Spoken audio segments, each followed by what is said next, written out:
This portion of Rock and Metal Revival is brought to you by... Hey everybody, this is Pamela Moore, and you're listening to Veronica's Takeover Show on the Rock and Metal Revival.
everybody. My name is Pamela Moore, and I am not the background singer for Queensryche, but I am AKA Sister Mary, and I'm happy to let you know that you're listening to RMR Show, the Rockin' Metal Revival Show. Kill her. That's all you have to do. Kill Mary? She's a risk. And get the priest as well.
From the poor, moving silent through the streets, they're mine, they're mine.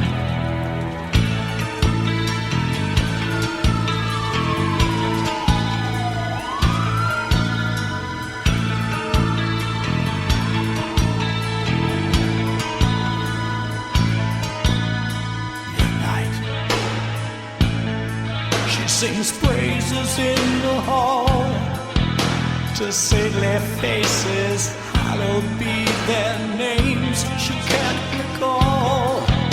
Sister Mary, Virgin Mary, silent with her sin. What are you doing out in the She rain? feels me, I can taste her breath when she speaks. I've been waiting for you.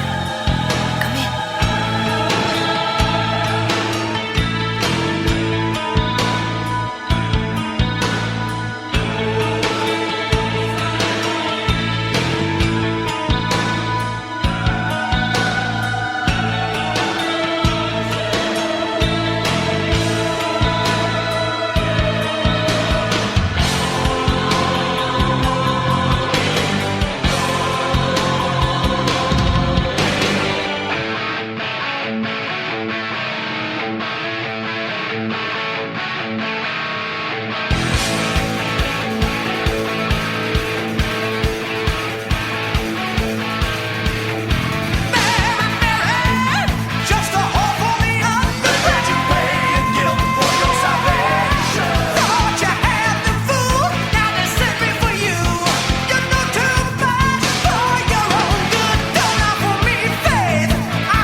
My name is Pamela Moore, and I was born a poor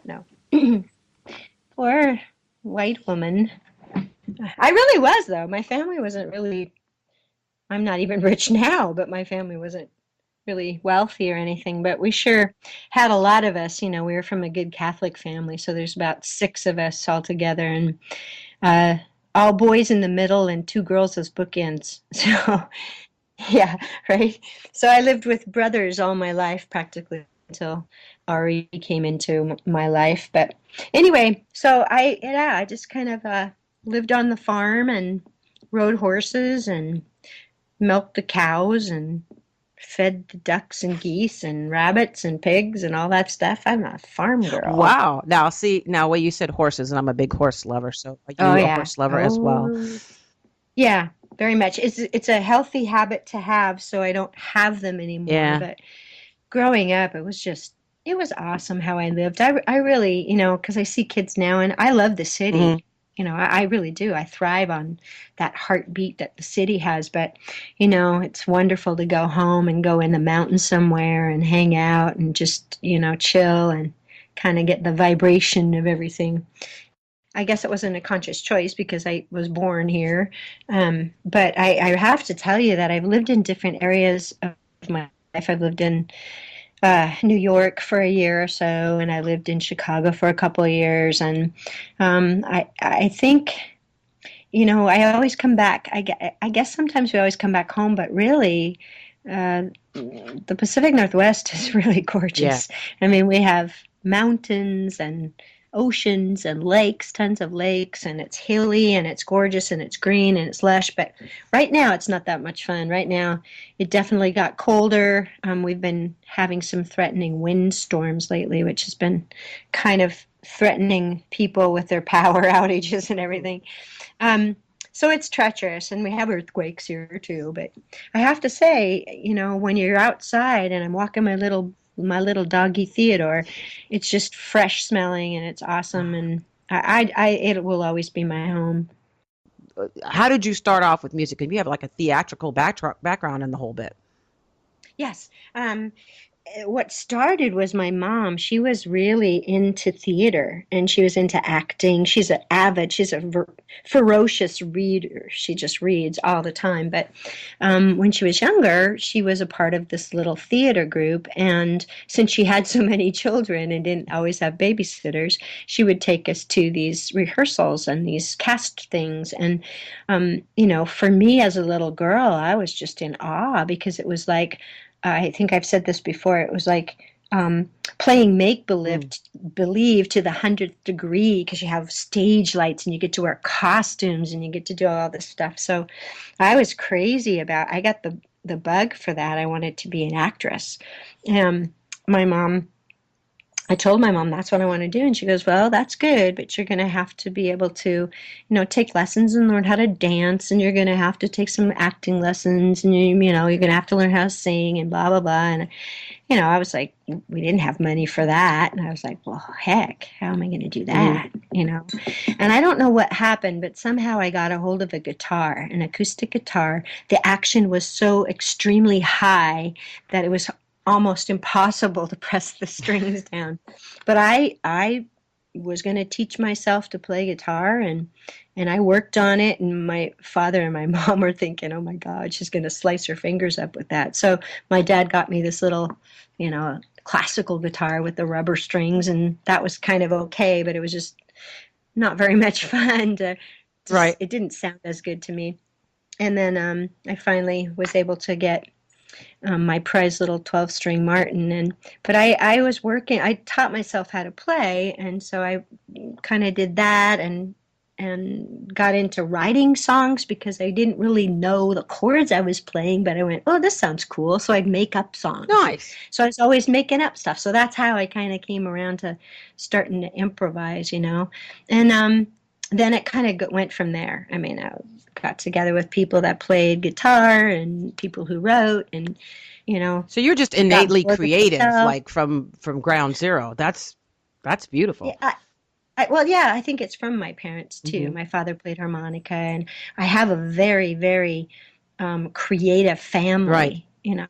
I have a lot of cousins and stuff that have been doing very well in music and stage and stuff like that. So I think that's just kind of how we're wired, probably. Right. But it just kind of evolved, and then I kind of started boring myself because I didn't really learn more on the guitar, which I've picked up again now, which I wish I hadn't stopped, but I started playing again now, which is cool.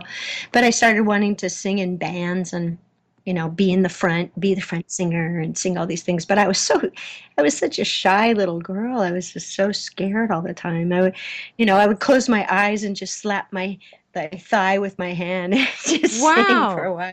Really? Yeah, I was painfully shy when I was younger, but I think the music kind of helped pull it out of me, a little bit. I still get that way sometimes when I'm around a lot of people, but when you're on stage, you can pretend you're somebody else. Isn't that the beauty of it, though? I mean, because I know nobody will believe me, but I can really relate to that because I am actually rather shy in certain circumstances, and I think people, because I'm outgoing in a lot of other areas, or just the crazy V or whatever, but on the inside I'm like really nervous all the time and really stressed and stuff. Yeah. So it's like a real release.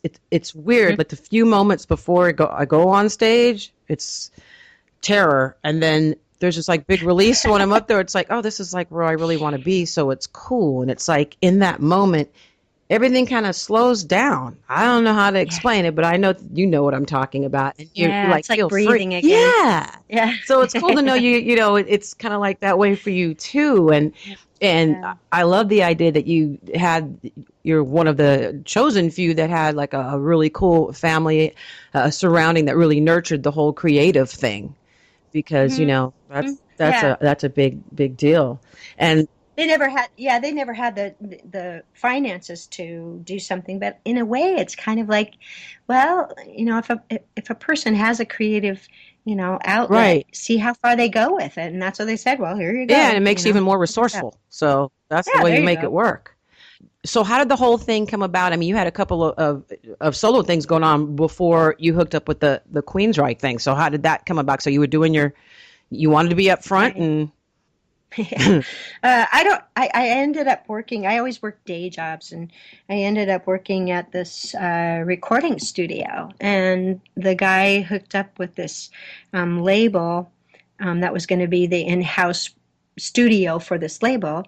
And he told me he knew that I was a singer. He goes, "Hey, you want to do an album?" I'm like, "Okay."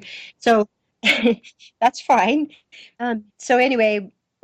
I did 2 albums on that label. I didn't write any of the songs, but a lot of my friends contributed and different people. And I was just out of high school too. So I was like experimenting with what I could sing and what I liked and what I didn't like. And a lot of those earlier albums weren't really me. They were probably more production producers that were deciding this is you know?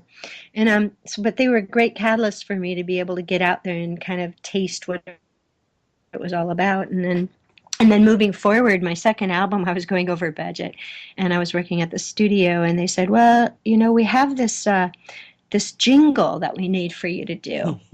And maybe we could do a trade, since you owe us money, maybe we can trade. So I said, sure, that'd be great. And so I did. And the jingle was for this music store, and it was called Guitars, Etc.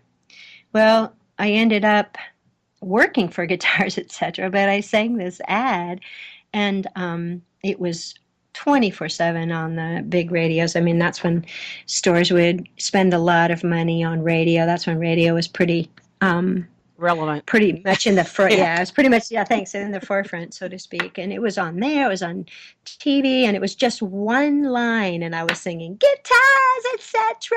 And that was all I sang. But what happened was Chris DeGarmo and Jeff Tate had heard that. How could they not? Especially if they're listening to the rock radio stations. And so Chris set out to find out who I was, and I met him, and he told me who he was, and I didn't, at that point, I didn't know who he was, because I was in some top 40 band, and I was doing more R&B stuff, so I was like, oh, who's this guy, And we were talking, and then finally he brought Jeff in to the store, and I was introduced to Jeff. And that's all. They came out to see me one night at this club, and I was like, wow, what are those guys doing here, And I don't know how much time was in between there, but then I got a call from Chris DeGarmo. He was in Montreal, and they were recording Operation Mindcrime. And he said, Pamela, he goes, how would you feel about flying up here to Montreal and, trying out on this song that we've got, for you to sing? And I was like, well, can I hear it? He said, no, you can't hear it. I'm like, how do you know that it's going to work? He goes, I have a pretty good idea that it might. And I was like, oh, I hope so. So I think that weekend they flew me up, and, the rest is history. They took me to dinner. They told me about the whole concept and where it came from, which Jeff was a big part of his idea, and then Chris kind of took it and ran with it. And I spent the whole day in the studio and helped do some voiceover stuff, and we sang my part, and it was pretty cool. The rest is history. That's got to be kind of a magical moment. Yeah, awesome. but what's funny is that I didn't realize that they actually. I thought they were just auditioning me. Mm-hmm. I didn't think that they were going to use it. And then I think I saw Scott Rockenfield come in one time. He goes, Pamela, here's a cassette of the song. And I went, oh my God. Really? So you didn't know at the time that was going to be the real deal? I wasn't certain. Yeah, I hadn't really talked to him about, because I know that they were thinking about auditioning some other people, but it sure turned out good. So I was hoping that they would. And when I finally heard it, I was like, wow, because it was something I'd never done before. I was doing R&B cover songs. And so all of a sudden it's like, whoa, whoa, this is wild. So that's the long story about how I got to know them. And from then I kind of ended up working with them over the years, like 1990, 1991, I started with them on the Empire tour. They took me with them to do, that was the first time they actually did Operation Mindcrime in its entirety, along with the songs from Empire, which was when they were really starting to peak. So that was a really wonderful time to be touring with them. And then off and on, over the years, and it just kind of blew up into a bunch of other stuff. And boy, have I been blessed. Veronica, I don't think I would never, ever say anything horrible about that whole opportunity, because it's really afforded me a situation to be able to chat with you and to be able to do albums on my own and all that stuff. And I always call stuff like that the series of fortunate events. And it usually comes out of something just like it drops upon you, sort of thing. I mean, I know that you weren't probably, okay, I'm going to find something that I can be a part of it. Like you said, you were doing something completely different. And I kind of have to remind myself of that too. It's ambitious as I am at times. It's like sometimes you just have to relax and let stuff happen. Basically what's happened since the Queensryche stuff is that I've been given the opportunity to be able to do my own albums. And I've done a couple of them. I mean, actually the two early ones I would say were my albums, but it wasn't really my stamp on it. Now, Stories from a Blue Room is when I first started working on stuff. So that's when I first started kind of venturing out and writing some songs. And a good friend of mine, Benjamin Anderson, was my co-writer on it. And Ben was really into electronic stuff. We got Jeff on it, which Jeff added a lot more harder edge to it, because it really is a very atmospheric album. It's not really heavy metal like my newest one is, but that was the one where I kind of started to venture out and go, okay, here's Pamela Moore as the solo artist. Really, that's when I said, put my stamp on it, and I was doing the writing. And then I decided, well, I'm going to write another one, but I'd like to get it a little bit heavier, And so I was working on trying to find different people. Well, this gentleman named Michael Posh came in, and he was in my version of the Pamela Moore Band in Chicago. And I asked him, I go, what do you think if you want to write some songs with me? And that's when I was living out there at the time. He said, sure, why not? And I ended up moving back home. And 4 years later, we ended up with something that we could be proud of. But he's a really great musician and a good guitar player. Not good, he's an excellent guitar player. Yes. And all of the music that he put together were just amazing. There's one other person that's a dear friend of mine that I've had in my life for a long time, and his name is Brooke Lazat. And he's the one who wrote the ballad, per se, on the album called Breaking Down. Nice. And so I've got two different kinds of genres of music that I was able to kind of put together. But this has been, a labor of love. So I want to do another one, and that's what I'm doing right now. So you're in the midst of that now. And the one we were just talking about is Resurrect Me. Yes, I'm sorry. That's okay. I'm going to make sure, you got to get out there, girl. Thank you. Yep. I got you. I'm going to make it a star, baby. Thanks. But I've been listening to quite a bit of it, and the musicianship on it is amazing. I mean, when it came blowing through my speakers, I was like, oh, hell yeah. And it's so, props to the people working with you. You sound amazing. I'm very happy for you, and I'm looking forward to what you're doing now. How is it going to differ, or is it going to differ? And what's your mindset on what you're creating now?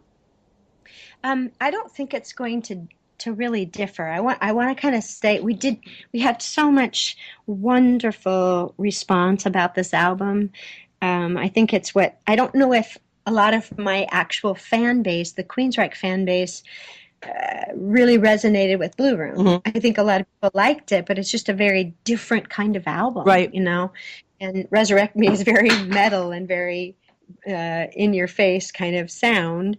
It could be more of a hard rock sound, but it could be industrial, it could be symphonic metal. I don't know what you would call it, but it resonated with a lot more people, and we got an awful lot of great critiquing, right, about it. And so I would much rather stay with that, because I just love that. I don't think I really chose it. I think it chose me because of the whole open door with the Queensryche thing, and then me being opened up to that and really hearing right now there's a lot of different kinds of styles of metal. I mean, it never used to be.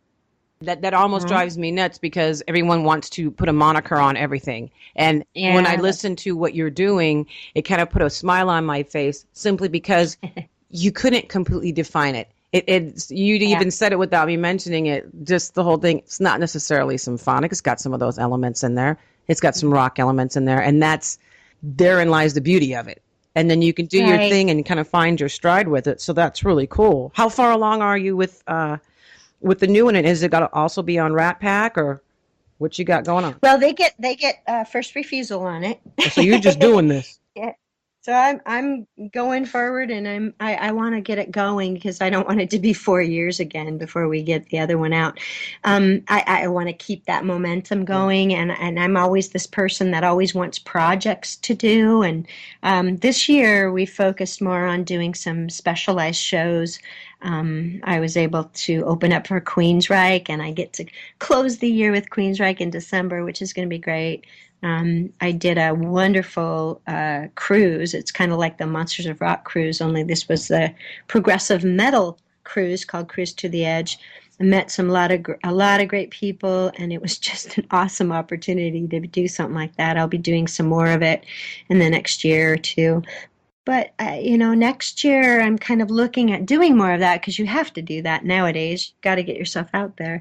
But I really want to focus on the song. I have one song finished, and I'm working on like 3 different ones.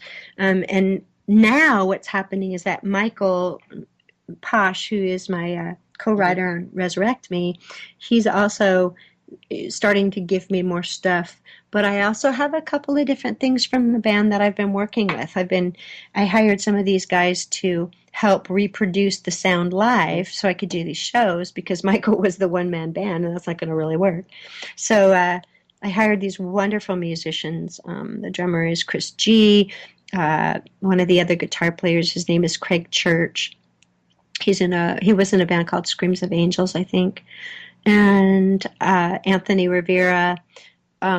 All these guys are just amazing people, but they've been sending me little things here and there too. So I've been dabbling in that, but it's going to be along the same, like what you had said, it's going to be along the same lines as what you've heard already with Resurrect Me, and hopefully it'll be even more developed. And I'd like to take it a little bit more in that industrial. I love heavy grooves, sexy, heavy grooves, and so we'll see what happens with it. But I love the whole process, don't you, Veronica? Yes, I mean, I do. I love like it when it moves along, and people that know me, when it gets stalled, it's like then I just kind of like, keeping the momentum is everything. Yeah.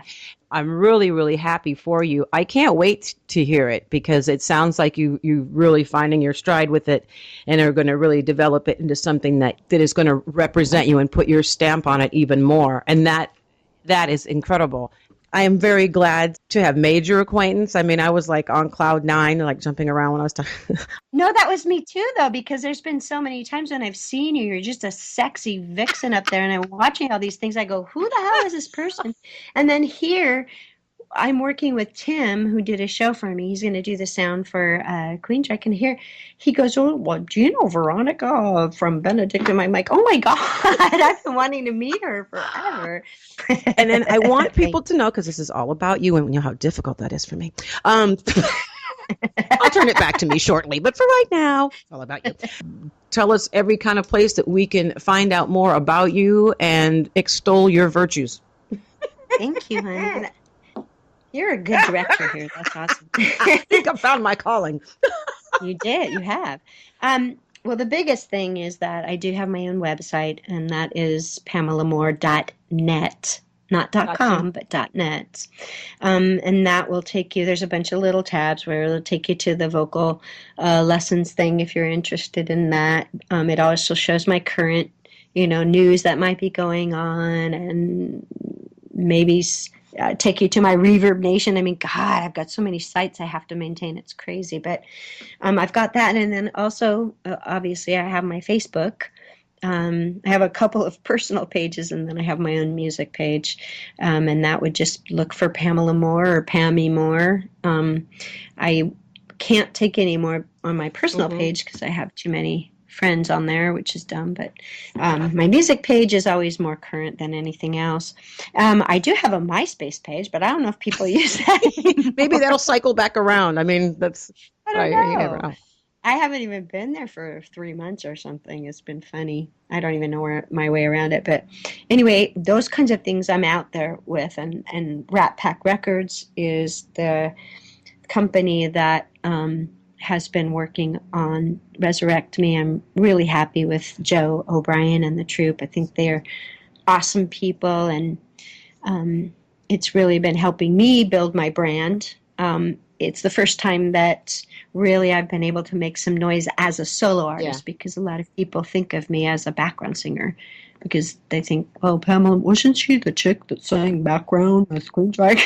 It's like, well, I didn't always sing background. I don't think I ever sang background. But first of all, you never were a background singer, which cracks me up. That so you got that moniker, and then as the solo artist that you are and the talent that you are, I get that wanting to establish yourself and who you are, and then you're growing too with that, because you're not going to let one particular thing. I mean, some people do let one particular thing define them, but I can see you're not going down that road at all, and I think that's fantastic. And who knows what you're going to come up with next, because then after this next one, you may decide that you want to branch into something else, and it's wonderful to have the freedom and the resources to do that.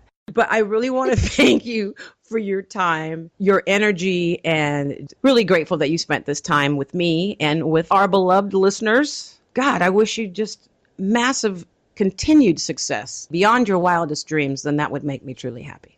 Thank you, sweetie. You're welcome, hon. I feel the same about you, too. Okay, well, let's hope. Say a couple extra pairs. I will. That works for me. All right, darling. Yep. Thank you so much. And thank you. All right, good night, my love. Good night, sweetie. Take care. Too. Bye. Hey, people. It's the Veronica Freeman of Benedictum. And I'm here to remind you that Red and Jerry are not entertaining, nor are they in any way informative. So thanks for listening to Rock and Metal Revival.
Rock and Metal Revival.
I guess that's going to end it, my dears. So thank you so much for letting me share this time with you. Thanks, Red and Jerry, for letting me crash in upon you, as I am prone to do. And I hope that this day after Thanksgiving finds you well and recovering from a fantastic day of sharing it with friends and having an attitude of gratitude. May you live life well, live it large, and always play it in the key of V. Good night.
comes to an end another edition of Rock and Metal Revival.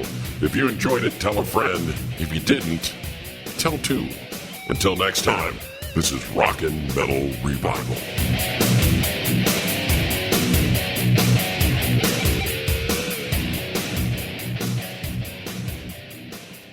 I said, who wants to fucking touch me?